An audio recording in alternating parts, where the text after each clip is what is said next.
Hi guys! Welcome back sa aking YouTube channel at ngayon manonood tayo ng abangan sa mga paborito nating mga pinapanood sa TV.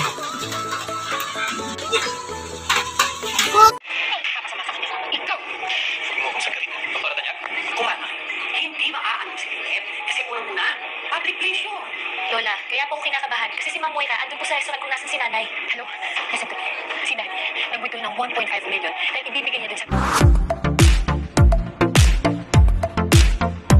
Makakuha ng phone niya. What?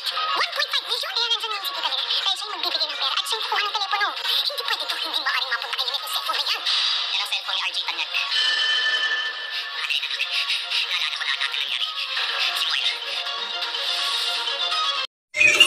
At yun lang ang abangan natin guys. At kung nag-enjoy kayo sa panonood ng mga teaser videos updates ko, please like and subscribe and click the notification bell para lagi kayong updated sa mga teaser videos update ko. At salamat pala sa mga nanonood ng videos ko kahit ganun ang edit. Pasensya na kayo guys para hindi siya mawala guys. Kaya ginagamit ko guys. So, sana maintindihan nyo. Salamat po sa panonood. God bless.